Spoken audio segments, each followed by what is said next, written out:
everyone. How are you? I hope you're all doing well. All right, this is it. This is the last chapter that we will be covering for online class. So we are entering chapter 6, and I have you working on a few other things in the chapter for your in-class activity, like guided notes. I have you doing some terminology. I also have you plucking a few questions out of the textbook. But the only problem that we're really going to focus on for chapter 6 is actually in your textbook on page 182. It's what we call expected value.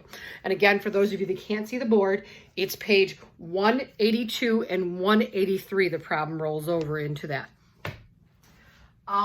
It's a problem that should look familiar because we're talking about probabilities here. We're talking about various scenarios of what happens if our economy is strong.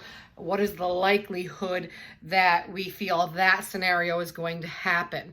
And that should be kind of familiar to you because in chapter 4, we talked about sales projections, which is the same thing with a probability of 60% or 40% or 10%. We talked about the same kind of things.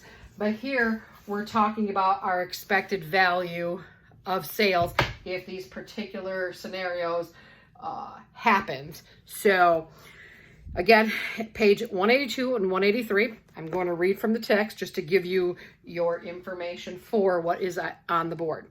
So what's on the board is Meyer Electronics expects sales next year to be $3 million if the economy is strong, $1,200,000 if the economy is steady, and $800,000 if the economy is weak. Mr. Meyer believes that there's a 30% probability the economy will be strong, a 60% probability of a steady economy, and a 10% probability of a weak economy. What is the expected level of sales for the next year? So again, this is very similar to what we did. So it looks tough, and again, I've had some people question the content of the books, and they're like, I just can't figure this out.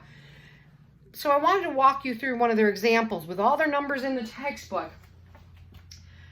Again, we're looking at this and we're saying, what is the likelihood that's going to happen? Under a strong economy, we feel 30% confident that this is what's going to happen. We're going to have 3 million in sales, and 3 million times 30 equals 900,000. That's all we're doing here is multiplying across. If we feel the economy is steady, slow and steady, we expect that we're going to have sales of 1,200,000, and we have a probability, or we think that's going to happen. The likelihood that that's going to happen is 60%. So this one right here is our greatest probability number because this is where we have the most confidence. And where do we get these numbers? And do you have to come up with these numbers? The answer is no. The answer is you do not have to come up with these numbers unless you're part of that team of experts, but it's usually somebody that works within the sales and knows the average sales, and they calculate those numbers, and they have a long history to kind of garner that information from. So that's what these are. These are probability scales just as we did the sales projections probabilities.